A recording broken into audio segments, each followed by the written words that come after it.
வீட்டில் மீனா அரசி எல்லாருமே இருக்காங்க. பயங்கரமாக அழுதுட்டு இருக்காங்க. கடவுளே அம்மா இன்னைக்கு வந்துடணும் அப்படின்னு சொல்லிட்டு. அப்போ மீனா சொல்கிறாங்க, இங்கே பாரு அரசி, நான் சொல்கிறத கேளு, அம்மா இன்னைக்கு கண்டிப்பாக வந்துருவாங்க, நீ கவலையே படாத, எல்லாமே நல்லதாக தான் நடக்கும், நம்ம யாருக்கும் எந்த கெடுதலுமே பண்ணலை, சரியா, நமக்கு இவ்வளோ பெரிய பிரச்சனையை அந்த கடவுள் கொடுத்துருக்காரு, ஆனால் அது சரியாகிடும், நீ அழாத அப்படின்னு சொல்லிட்டு ஆறுதல் சொல்லிட்டு இருக்காங்க.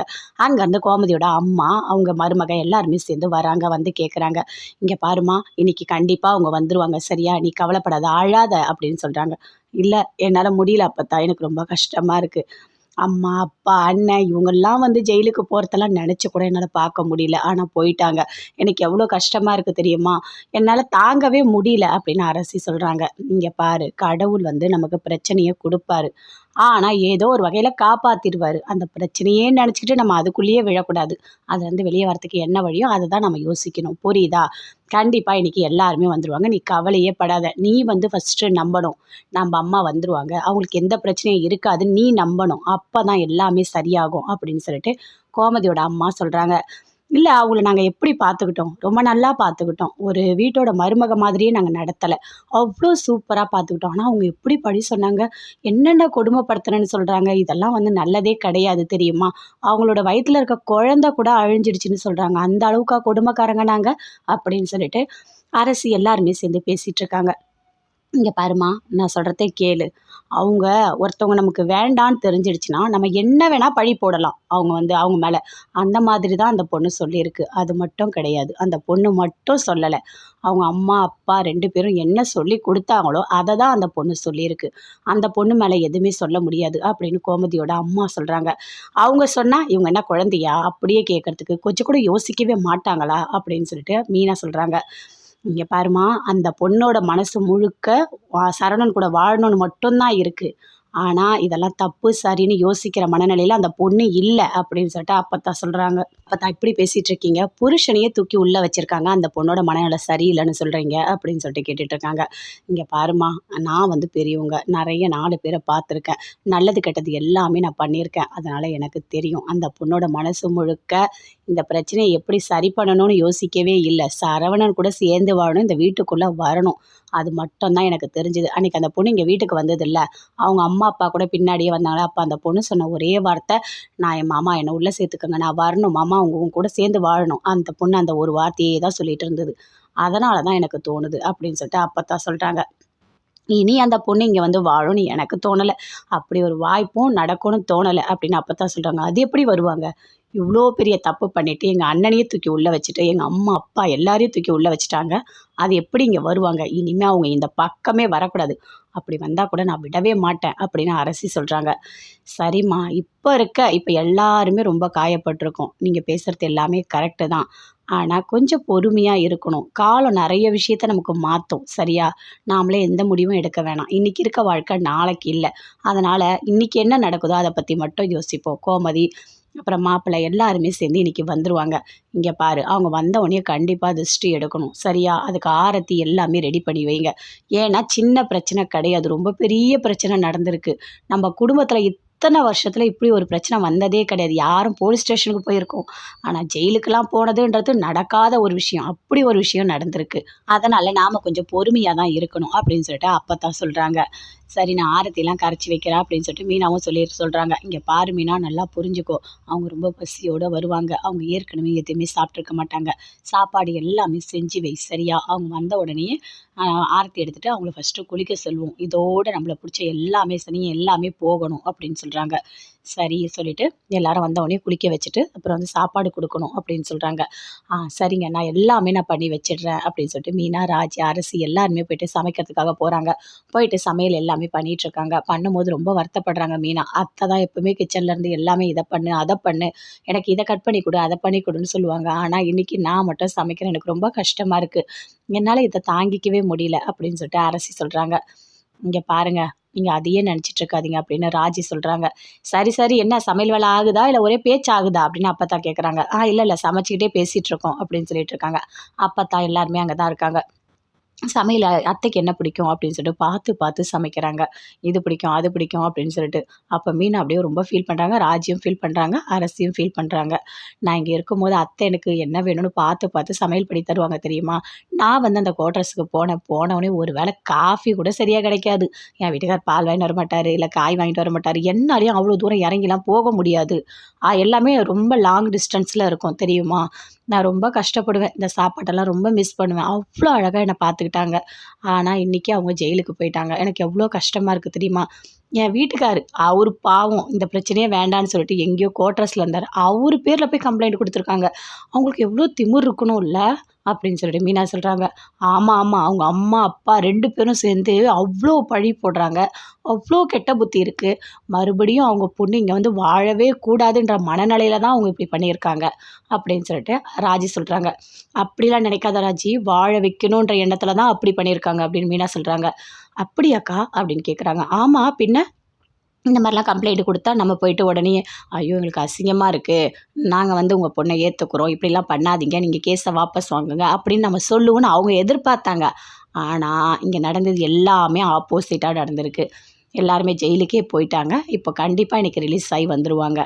அப்படின்னு சொல்லிட்டு மீனா சொல்றாங்க. அத கேட்டோனயே அப்படிலாமா யோசிப்பாங்க? இந்த மாரி கம்ப்ளைண்ட் குடுத்தா உடனே நம்ம போயிட்டு அவங்க தப்பெல்லாம் மறைச்சிட்டு, அந்த பொண்ண வீட்டுக்குள்ள விட்டுருவோமா? அப்படின்னு சொல்லிட்டு அரசு எல்லாருமே சேர்ந்து பேசிட்டு இருக்காங்க. அப்படிதான் அவங்களோட எண்ணம் இருக்கும்னு எனக்கு தோணுது. சரி வாங்க நம்ம சமைச்சு முடிச்சுட்டோம் அப்படின்னு சொல்லிட்டு போறாங்க. எல்லாமே எடுத்து வைக்கிறாங்க. என்னம்மா சமையல் எல்லாமே முடிஞ்சுதா? அப்படின்னு அப்பத்தா கேட்குறாங்க. எல்லாமே நல்லபடியா முடிஞ்சுது. அத்தைக்கு என்ன பிடிக்கும்? மாமாக்கு என்ன பிடிக்கும்னு எல்லாத்தையும் பார்த்து பார்த்து சமையல் பண்ணி வச்சிருக்கோம் அப்படின்னு மீனா சொல்றாங்க. சரிம்மா, சரிம்மா. நல்லா பண்ணி வச்சிருக்கீங்களா? அவங்க வரட்டும். வந்த உடனே நானும் வரேன். வந்த உடனே எல்லாருமே சேர்ந்து ஆரத்திலாம் எடுத்து கூட்டிட்டு போயிட்டு நல்லா எண்ணெய் வச்சு குளிக்கட்டும். குளிச்சுட்டு இந்த மாதிரி ஒரு விஷயம் இனிமேல் நடக்கவே கூடாதுன்னு அவங்க நினைக்கட்டும். அவங்க நல்லபடியா சாப்பிடட்டும். அதுக்கப்புறம் எதுவா இருந்தாலும் பேசிக்கலாம் அப்படின்னு அப்பத்தா சொல்றாங்க. இங்க பாரு ராஜி, புரிஞ்சு நடந்துக்கோ சரியா? அப்படின்னு அவங்க அம்மா சொல்றாங்க. சரிம்மா நான் ஒன்றும் பண்ண மாட்டேம்மா அப்படின்னு ராஜி சொல்றாங்க. வந்த உடனே எல்லாரும் சேர்ந்து அழாதீங்க. ஏற்கனவே கோமதி ரொம்ப உடம்பு முடியாம வரா சரியா? அவளை போட்டு கஷ்டப்படுத்தாதீங்க. எதுவா இருந்தாலும் அந்த பிரச்சனைய அப்படியே சரி பண்றதுக்கு என்ன வழியோ அத மட்டும் தான் நம்ம பண்ணணும் அப்படின்னு சொல்லிட்டு ராஜியோட அம்மா சொல்றாங்க. சரிம்மா நான் எதுவும் அழலாம் மாட்டேம்மா அப்படின்னு ராஜி சொல்றாங்க. அரசி நீயும் தான் வந்த உடனே அமைதியா இருக்கணும். ஏதாவது பண்ண அவ்வளோதான் அப்படின்னு சொல்றாங்க. இல்ல அப்பத்தா அதெல்லாம் எதுவும் பண்ண மாட்டேன். அம்மா, அப்பா எல்லாம் நல்லா இருந்தா எனக்கு போதும் அப்படின்னு சொல்றாங்க. சரி நான் வீட்டுக்கு போறாங்க. நெறைய வேலை இருக்கு சரியா? அவங்க வரட்டும். அவங்க வந்த உடனே நான் வரேன் அப்படின்னு சொல்லிட்டு அங்கருந்து அப்படியே போறாங்க. என்ன எல்லாமே ரெடியா இருக்குல்ல? வந்த உடனே நம்ம பார்க்கணும் அப்படின்னு சொல்லிட்டு எல்லாருமே அப்படியே போய் போய் வாசல பார்க்குறாங்க. அம்மா எப்போ வருவாங்க? எப்போ வருவாங்கன்னு சொல்லிட்டு அப்படியே பார்த்துட்டே இருக்காங்க. அரசி கண்டிப்பா வந்துருவாங்க. நீ ஏன் அரசி போய் போய் வாசலையே பார்க்குற அப்படின்னு மீனா சொல்றாங்க. ஆமா, அம்மா வராங்கல்ல பார்த்து தானே ஆகணும் அப்படின்னு சொல்லிட்டு அப்படி எட்டி எட்டி பார்த்துட்டே இருக்காங்க. பாவம் அரசி எந்த அளவுக்கு பாசம் வச்சிருக்கா? ரொம்ப கஷ்டமா இருக்கு அப்படின்னு சொல்லிட்டு மீனாவும் அப்படியே ராஜும் ரொம்ப ஃபீல் பண்றாங்க. அவங்களும் வந்து கூட நிற்கிறாங்க. இங்க பாரு அம்மா, அப்பா 2 பேரும் சீக்கிரம் வந்துருவாங்க சரியா? எல்லாருமே நீ கவலைப்படாத ராஜி வா அப்படின்னு சொல்லிட்டு உள்ள கூப்பிடுறாங்க. கோமதி வராங்க. வந்த உடனே அவங்க அண்ணன் கையை பிடிச்சிக்கிறாங்க. அண்ணா நான் எவ்வளவோ பேசியிருக்கேன். நான் எவ்வளவோ சண்டை போட்டிருக்கேன். ஆனா நீங்க அது எல்லாத்தையுமே மறந்துட்டு தங்கச்சிக்கு ஒரு கஷ்டம்ன்னும்போது என்னை காப்பாத்தியிருக்கீங்க. நான் என்னைக்குமே இதை மறக்கவே மாட்டேன். என்னால இதை மறக்கவே முடியாது அப்படின்னு சொல்றாங்க. இங்க பாரும்மா கோமதி, நல்லா தெரிஞ்சுக்கோ. உன் மேல எங்களுக்கு கோவம் இருந்துச்சு தான். ஆனா அதுக்காக நீ இவ்வளோ பெரிய கஷ்டத்துல மாட்டியிருக்கும்போது உன்னை பார்த்து சிரிக்கிற அளவுக்கு நாங்க கெட்டவங்க கிடையாது. அம்மா அந்த அளவுக்கு எங்களை வளர்க்கல. புரியுதா? உன் ரத்தமும் என் ரத்தமும் ஒரே ரத்தம் தான். கண்டிப்பா அந்த ரத்தம் துடிக்கும் அப்படின்னு சொல்றாரு. அப்படியே கையை பிடிச்சிக்கிறாங்க. அங்கேருந்து பாண்டியன் வராரு. பாண்டியனும் அப்படியே சக்தியோட கையை பிடிச்சிக்கிறாரு. நீங்க பண்ணது ரொம்ப பெரிய விஷயம் தான். எங்களை இவ்வளோ பெரிய கஷ்டத்துலேருந்து காப்பாத்தியிருக்கீங்க. நான் உங்ககிட்ட எவ்வளவோ சண்டை போட்டிருக்கேன் அப்படின்னு பாண்டியன் சொல்றாரு. சரி விடுங்க. அதையே பேசி என்ன ஆக போகுது? வாங்க வீட்டுக்கு போகலாம் அப்படின்னு சொல்லிட்டு எல்லாருமே சேர்ந்து வீட்டுக்கு போறாங்க. வீட்டுக்கு போன உடனே அங்கே கோமதியோட அம்மா பார்க்குறாங்க. பார்த்தோன்னே ஓடி வராங்க. வந்துட்டீங்களா? வீட்டுக்கு வந்துட்டீங்களா? அப்படின்னு வந்து சொல்லிட்டு ஓடி வந்து அப்படியே ஹக் பண்ணிக்கிறாங்க. அப்போ ஹக் பண்ணிக்கிட்டு சொல்கிறாங்க. வாங்க வாங்க வாங்க அப்படின்னு சொல்லிட்டு நில்லுங்க நில்லுங்க உள்ளே போயிடாதீங்க. உள்ளே போயிட்டு ஆரத்தி எடுத்துகிட்டு உள்ளே போய் நல்லா குளிச்சிடுங்க. அதுக்கப்புறம் இனிமேல் இப்படி ஒரு விஷயம் நடக்கவே கூடாது. நமக்கு தெரியாமல் இப்படி நடந்துடுச்சு அப்படின்னு சொல்கிறாங்க. அதே மாதிரி ஆரத்திலாம் எடுக்கிறாங்க. எடுத்துகிட்டு போயிட்டு எல்லாருமே சேர்ந்து குளிக்கிறாங்க. குளிச்சுட்டு எல்லாருமே உட்காந்துட்ருக்காங்க. அங்கே முத்துவேல், சக்திவேல், மீனா, ராஜி, கதிர் எல்லாருமே ஒரே வீட்டில் இருக்காங்க. இப்படி எல்லாருமே ஒரே வீட்டில் இருக்கணும்னு நான் எத்தனை நாள் நினச்சிருக்கேன் தெரியுமா? அப்படின்னு கோமதியோட அம்மா சொல்கிறாங்க. அப்படியே கோமதி அமைதியாக இருக்காங்க. எதுவுமே பேசவே இல்லை. என்ன கோமதி எதுவுமே பேச மாட்டேற? உன்னை ரொம்ப கொடுமைப்படுத்திட்டாங்களா? ரொம்ப கஷ்டப்படுத்திட்டாங்களா? சொல்லும்மா அப்படின்னு கேட்குறாங்க. இல்லைம்மா அங்கே என்னை எதுவுமே பண்ணவே இல்லை அப்படின்னு சொல்கிறாங்க. இல்லை இல்லை, அம்மா பொய் சொல்கிறாங்க. அம்மாவுக்கு மயக்கம் வந்து அப்படியே கீழே விழுந்துட்டாங்க. ஹாஸ்பிட்டலுக்கு கூட்டிகிட்டு போனாங்க. எங்கள் எல்லாருக்குமே தெரியும். அதுக்கப்புறம் தான் கொஞ்சம் சரியாச்சு. அம்மா டேப்லெட் போடலை அப்படின்னு சொல்கிறாரு கதிர். அப்படியாம்மா, நல்ல வேளை ஒன்றும் ஆகலை. அது வரைக்கும் பெரிய விஷயம். என்னம்மா மருமக அவ, ஒரு ஒரு புகுந்த வீட்டில் எல்லாரையும் விட்டு கொடுத்து போகணும், எவ்வளோ அசிங்கப்படுத்தக்கூடாதுன்னு எதுவுமே அந்த பொண்ணுக்கு தெரியல. அவங்க அம்மா அப்பா என்ன சொல்கிறாங்களோ அப்படியே கேட்குது. இப்படி தான் அந்த பொண்ணு இருக்குமா அப்படின்னு கேட்குறாங்க. இங்கே பாருங்க, அவளை பற்றி தயவு செய்து இனிமேல் பேசவே பேசாதீங்க. அவளை பற்றி பேசுறதுக்கு எதுவுமே கிடையாது. அவ்வளோ கஷ்டப்படுத்தியிருக்கா அவள். இதெல்லாம் என் கூட பொண்டாட்டியாக வாழ தகுதியே கிடையாது அப்படின்னு சொல்லிட்டு சரவணன் சொல்கிறாரு. சரி விடுங்க, நடந்ததையே யோசிச்சுட்டு இருக்காதீங்க. இனிமேல் நடக்கிறது எல்லாம் நல்லதாகவே நடக்கணும் அப்படின்னு உங்கள் அம்மா சொல்கிறாங்க. நீ போய் சமைக்கிறியாம்மா அப்படின்னு சொல்லிட்டு மீனா சொல்கிறாங்க. நான் சமைக்கிறேன் அப்படின்னு சொல்லிட்டு மீனா, ராஜி, அரசி 3 பேருமே போகிறாங்க. போயிட்டு சமையல் எல்லாமே பண்ணிகிட்டு இருக்காங்க. இங்கே எல்லாருமே பேசுகிறாங்க. இங்கே பாருமா, இப்படி ஒரு பெரிய விஷயம் நடந்திருக்கு. இனிமேல் இந்த மாதிரி ஒரு விஷயம் நடக்கவே கூடாது. நடந்ததை மறக்கிறதுக்கு தான் முயற்சி பண்ணணும். அதையே யோசிச்சுட்டு இருக்கக்கூடாது. ஊரில் இருக்கவங்கெல்லாம் 4 கேள்வி கேட்க தான் செய்வாங்க. அது எல்லாத்துக்குமே எதிர்த்து பேசணும். தப்பு எங்கள் மேலே இல்லை, அதனால தான் நாங்கள் வெளியே வந்திருக்கோன்னு சொல்லணும். நாளைக்கு கடைக்கு வருவாங்க, வரவங்க எல்லாருமே நக்கலாக கேள்வி கேட்பாங்க. அது எல்லாமே நம்ம ஃபேஸ் பண்ணணும் அப்படின்னு கோமதியோட அம்மா சொல்கிறாங்க. பாண்டியன் அப்படியே அமைதியாக இருக்காரு. இங்கே பாருப்பா, இவ்வளோ நாள் வந்து உங்ககிட்ட நான் பேசக்கூட இல்லை. நீ வந்து ரொம்ப ரொம்ப தங்கமான பையன்தான். இப்படி ஒரு மாப்பிள்ளை கிடைக்க நான் கொடுத்து வச்சுருக்கணும். என் பொண்ணை இன்னைக்கு வரைக்கும் என் கண் எதிர்க்க ராணி மாதிரி தான் நீ வச்சுருக்க. பிள்ளைங்களெல்லாம் அவ்வளோ தங்கம் மாதிரி நீ வளர்த்துருக்க. உன்ன மாதிரி ஒரு மாப்பிள்ளை கிடைக்க கண்டிப்பாக நான் கொடுத்து வச்சுருக்கணும்ப்பா. நாளைக்கு நீ கடைக்கு போனால் அங்கே கண்டிப்பாக 4 பேர் 4 பேசுவாங்க தான். அதெல்லாம் நீ பெருசாக எடுத்துக்காத அப்படின்னு சொல்லிட்டு கோமதியோட அம்மா சொல்கிறாங்க. இல்லை அத்தை, நான் அதெல்லாம் எதுவுமே பெருசாக எடுத்துக்க மாட்டேன். நான் எவ்வளோ பெரிய கஷ்டத்தையே பார்த்துட்டேன், இதெல்லாம் பார்க்க மாட்டேனா அப்படின்னு சொல்கிறாரு. சரின்னு சொல்லிட்டு சமையல் எல்லாமே பண்ணி முடிக்கிறாங்க. வாங்க சாப்பிட்லாம் அப்படின்னு சொல்லிட்டு கூப்பிடுறாங்க. இல்லை, எனக்கு சாப்பாடே வேண்டாம் அப்படின்னு கோமதி சொல்கிறாங்க. அத்தை, என்னத்தை இப்படி பேசிகிட்டு இருக்கீங்க? நீங்கள் ஏன் சாப்பிட மாட்டேறீங்க? அத்தை புரிஞ்சுக்கோங்க, உங்களுக்கு உடம்பு சரியில்லை. சாப்பிடாம இருந்தால் உடம்பு என்ன ஆகும்? நீங்கள் சாப்பிட்டு தான் ஆகணும். வாங்க ஒரு வாயாவது சாப்பிடுங்க. இல்லைம்மா, என்னால் சாப்பிட முடியாது. என்னோடய தொண்டையில் ஒரு வாய் சாப்பாடு கூட இறங்காது. அந்த ஜெயிலில் இருந்தது, நான் பட்ட கஷ்டம், மன வலி, வேதனை, இது யாருக்குமே வரக்கூடாது. அவ்வளோ கஷ்டப்பட்டிருக்கேன் நான் அது உள்ளே இருந்து, தெரியுமா? ஆனால் நான் போனது ஒரு நாள் தான். அந்த ஒரு நாள் நான் எவ்வளோ நரகத்தையே நான் பார்த்துருக்கேன். என்னால் அதை தாங்கிக்கவே முடியல. நான் எப்படி இருந்தேன், என் குடும்பம், என் வீடுன்னு நான் உண்டுன்னு இருந்தேன். கடைசியில் என்னை போய் அரெஸ்ட் பண்ணி கூட்டிகிட்டு போயிட்டு ஜெயிலில் வைக்கிறது, இதெல்லாம் நடக்கிற விஷயமா? இதெல்லாம் நடந்திருக்கு. நான் என்ன பண்ணேன் அந்த பொண்ணுக்கு? வீட்டுக்கு வந்த பொண்ணை நல்லா தானே பார்த்துக்கிட்டேன். நான் எந்த கொடுமையும் படுத்தலையே. ஆனால் அவள் நான் கொடுமைப்படுத்துகிறேன்னு சொல்கிறா. வாய்க்கூசாமல் பொய் சொல்கிறாள். அவளால் எப்படி பேச முடிஞ்சது? என்னால் அதை தாங்கிக்கவே முடியல அப்படின்னு சொல்லிட்டு பயங்கரமாக ஃபீல் பண்ணுறாங்க. அம்மா, நீ அதையே நினச்சிட்டு இருக்காதம்மா. ஏற்கனவே உனக்கு உடம்பு சரியில்லை, விட்டுருமா அப்படின்னு சொல்லிட்டு அரசி சொல்கிறாங்க. என்ன அரசி விட்டுருன்னு சொல்கிற? அது எப்படி விட முடியும்? நடந்தது என்ன சாதாரண விஷயமா? எவ்வளோ பெரிய விஷயம் தெரியுமா அப்படின்னு சொல்கிறாங்க. அக்கா அக்கா, நீ அதையே நினச்சிட்டு இருக்காதக்கா, விட்டுருக்கா அப்படின்னு சொல்லிட்டு பழனியும் சொல்கிறாரு. எல்லாருமே சேர்ந்து ஆறுதல் சொல்கிறாங்க. சரி வாங்க, இப்படியே விட்டுட்டு போனால் நீங்கள் சாப்பிட மாட்டீங்க, சாப்பிடுங்க அப்படின்னு சொல்லிட்டு எல்லாருக்குமே சேர்ந்து சாப்பாடெல்லாம் போடுறாங்க. ஆனால் ஒருத்தருமே சாப்பிடவே இல்லை. ஒருத்தர் முடிஞ்ச ஒருத்தர் பார்த்துட்டே இருக்காங்க. நான் சொல்கிறேன்ல, பெரியவங்க, நான் சொல்கிறேன், எல்லாருமே சேர்ந்து சாப்பிடுங்க, அதுதான் நல்லது. வாழ்க்கையில் நிறைய பிரச்சனை வரும் போகும், அதுக்காக நம்ம சாப்பிடாமல் இருக்கக்கூடாது அப்படின்னு சொல்லிட்டு கோமதியோட அம்மா சொல்கிறாங்க. எல்லாருமே சேர்ந்து சாப்பிட்றாங்க. சாப்பிட்டுட்டோன்னே, சரி நீங்கள் இருங்க, நான் வீட்டுக்கு போகிறேன், எதுவாக இருந்தாலும் நாளைக்கு வந்து பேசிக்கலாம், எதுவுமே யோசிக்காதீங்க, அமைதியாக படுக்கணும், சரியா? எல்லாமே மாறும், எல்லாத்துக்குமே மருந்து இருக்குது அப்படின்னு சொல்லிட்டு அவங்க வீட்டுக்கு போகிறாங்க. முத்துவேல், சக்திவேல், அவங்க அம்மா எல்லாருமே சேர்ந்து, அவங்க அண்ணிங்க எல்லாருமே போகிறாங்க. போனோடனே வீட்டில் ரொம்ப வருத்தப்படுறாங்க. ஐயோ, என் பொண்ணு மூஞ்ச பார்க்கவே முடியலையே, மாப்பிள்ளை பொண்ணு எல்லாம் ரொம்ப வருத்தப்படுறாங்க. இப்படி ஒரு கஷ்டத்தை ஏன் தான் அந்த கடவுள் கொடுத்தாரோ தெரியலையே அப்படின்னு சொல்லிட்டு அவங்க அம்மா புலம்புறாங்க. அத்தை அங்கேயும் ரொம்ப வருத்தத்தில் இருக்காங்க. நீங்களும் அதையே பேசிகிட்டு இருக்காதீங்க, மனசு தான் கஷ்டமாகும். உங்களுக்கு உடம்புக்கு ஏதாவது ஆனால் நாங்கள் என்ன பண்ண முடியும்? நீங்கள் வாங்க சாப்பிடுங்க அப்படின்னு சொல்லிட்டு அவங்க மருமக கூப்பிட்டு சாப்பாடெல்லாம் போடுறாங்க. முத்துவேல், சக்திவேல் 2 பேருமே சாப்பிட்றாங்க. சாப்பிட்டு தனியாக உட்காந்து பேசிகிட்டு இருக்காங்க. எனக்கு தங்கச்சியோட முகத்தை பார்க்கவே ரொம்ப கஷ்டமாக இருந்தது. என்னதான் இருந்தாலும் எல்லாம் நான் பண்ண வேலை தானே, நான் தான் போலீஸில் போய் கம்ப்ளைண்ட் கூட சாதாரணமாக சொன்னேன். கடைசியில் இந்த மாதிரி ஆகும்னு எனக்கு எப்படி தெரியும் அப்படின்னு சொல்கிறாரு சக்திவேல். இங்கே பாரு, நான் இப்போ இல்லை எப்போவுமே சொல்கிறேன், எந்த சூழ்நிலையும் வார்த்தையை யோசிச்சு விடு, அதுவே நமக்கே திரும்பிடும். இப்போ தெரியுதா, நீ சொன்ன வார்த்தை நம்ம தங்கச்சியை சேர்த்து பாதிச்சிருக்கு. இன்றைக்கி அவங்க போய் கம்ப்ளைண்ட் கொடுத்துட்டாங்க, இதனால் எவ்வளோ பெரிய பிரச்சனை அப்படின்னு சொல்லிட்டு முத்துவேல், சக்திவேல் 2 பேருமே சேர்ந்து பேசிகிட்டு இருக்காங்க. பாக்கியா அப்படியே போலீஸ் உள்ளே பிடிச்சிட்டு போகிறாங்க. விசாரிக்கிறாங்க. சொல்லுமா, சொல்லு, எல்லாத்தையும் சொல்லு, என்ன பண்ண, எல்லாத்தையும் சொல்லு. நான் என்ன பண்ணேன்? நான் ஒன்றுமே பண்ணலை. எல்லாம் என் பொண்ணை தான் கொடுமைப்படுத்துனாங்க. அதே மாதிரி பேசிகிட்டு இருந்த, அங்கே பார்த்தியா எப்படி அடிக்கிறேன்னு பாரு. அதே மாதிரி தான் உனக்கும் அடி விடும். ஒழுங்காக உண்மையை சொல்லு அப்படின்னு சொல்கிறாங்க. நான் என்ன மேடம் உண்மையை சொல்கிறது? ஒன்றுமே இல்லை. என் பொண்ணை வந்து ரொம்ப கொடுமைப்படுத்துனாங்க, கஷ்டப்படுத்துனாங்க, வீட்டை விட்டு வெளியே அனுப்புனாங்க, டிவோர்ஸ் வேணும்னு கேட்டாங்க. இதெல்லாம் உண்மை தான் அப்படின்னு சொல்கிறாங்க. சரி அப்படியா? பொய்யான கம்ப்ளைண்ட் கொடுத்தீங்கல்ல, அதை சொல்லுங்கள். நீங்கள் வாக்குமூலம் கொடுத்தா தான் நான் எழுத முடியும்.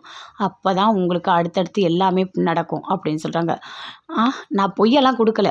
வாயை மூடுங்க. எல்லாமே எல்லாருக்கும் தெரிஞ்சிடுச்சு. இப்போ போய் இன்னும் பொய் பேசிகிட்டு இருக்கீங்களா? எப்படி அடித்து உண்மையை ஒத்துக்க வைக்கணுமா, இல்லை நீங்களே சொல்கிறீங்களா அப்படின்னு போலீஸ் கேட்குறாங்க. ஐயோ மேடம் அடிச்சிடாதீங்க, நான் தாங்க மாட்டேன். என்னால் அடியெல்லாம் வாங்க முடியாது. நானே வயசானவ, நான் நடந்தது எல்லாத்தையும் சொல்கிறேன் அப்படின்னு சொல்லிட்டு பாக்கியா சொல்லிகிட்ருக்காங்க. தங்கமயில் அவங்க அப்பா 2 பேருமே வீட்டுக்கு வராங்க. வீட்டில் சுடர் இருக்காங்க. எங்கள் அம்மா எங்கே அப்படின்னு கேட்குறாங்க. அம்மாவா வரல, அம்மாவை போலீஸ் அரெஸ்ட் பண்ணிடுச்சு அப்படின்னு அவங்க அப்பா சொல்கிறாரு. அது கேட்டோன்னே சுடர் அப்படி ஷாக் ஆகுறாங்க. அப்பா என்னப்பா சொல்கிறீங்க? அம்மாவை போலீஸ் அரெஸ்ட் பண்ணிடுச்சா? ஆமாம்மா, அதை ஏம்மா கேட்குற? அது ஒரு பெரிய விஷயம். உங்கள் அம்மா வந்துட்டு அவங்க எல்லாம் கொடுமைப்படுத்துனாங்கன்னு சொல்லிட்டு அங்கே கோர்ட்டில் சொன்னான். அவங்க எல்லா சாட்சியும் வச்சு நிரூபிச்சிட்டாங்க. அக்கா வயசு வந்து 2 வயசு பெரியவ, அவள் படிக்கலை, கருலாம் கலையலை, எல்லாத்தையும் நிரூபிச்சுட்டு நாங்கள் கொடுத்த கேஸை பொய் கேஸுன்னு சொல்லி அவங்க எல்லாரையும் விட்டுட்டாங்க. அவங்கெல்லாம் வீட்டுக்கு போயிட்டாங்க. அம்மாவை அரெஸ்ட் பண்ணி உள்ளே வச்சுட்டாங்க அப்படின்னு அவங்க அப்பா சொல்கிறாரு. என்னப்பா சொல்கிற? அம்மாவை அரெஸ்ட் பண்ணி உள்ளே வச்சுட்டாங்களா? ஆமாம்மா, இனிமேல் நான் போய் லாயரை பார்த்தா அம்மாவை எடுக்கணும் அப்படின்னு சொல்கிறாரு. என்னக்கா சொல்கிறாரு அப்பா அப்படின்னு சொல்லிட்டு ரொம்ப வருத்தப்படுறாங்க. தங்கமயில் அழுதுகிட்டே இருக்காங்க. அக்கா நீ ஏன்க்கா அழுதுகிட்டே இருக்க அப்படின்னு கேட்குறாங்க. அதுவாம்மா, அவங்க வீட்டுக்காரி இனிமேல் உன் கூட வாழவே மாட்டேன், இந்த ஜென்மத்தில் நீ எனக்கு பொண்டாட்டியே கிடையாதுன்னு சொல்லிட்டாரு. அதனால தான் தங்கமயில் அழுதுட்ருக்கா அப்படின்னு அவங்க அப்பா சொல்கிறார். அக்கா நீ வாக்கா, உள்ளே வாக்கா, வந்து உட்காருக்கா அப்படின்னு உட்கார வைக்கிறாங்க. தண்ணியெல்லாம் கொடுக்குறாங்க.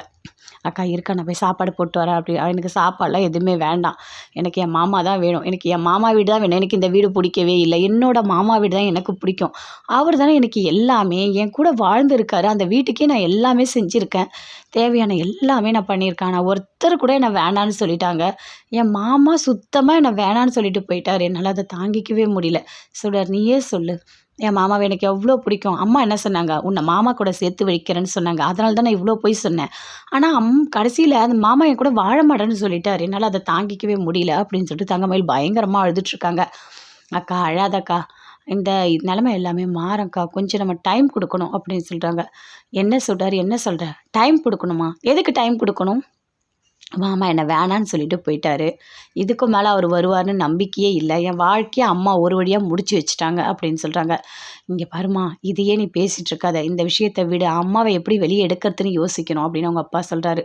நான் எப்படி படுக்க போகிறீங்க அப்படின்னு சொல்கிறார். கேட்குறாங்க. லாயர் தாம்மா, ஏதாவது போய் பார்க்கணும், பார்த்துட்டு அவங்ககிட்ட பேசிட்டு பணம் கேட்பாங்களே, ஆனால் என்கிட்ட பணம் எதுவுமே இல்லையே அப்படின்னு சொல்கிறாரு.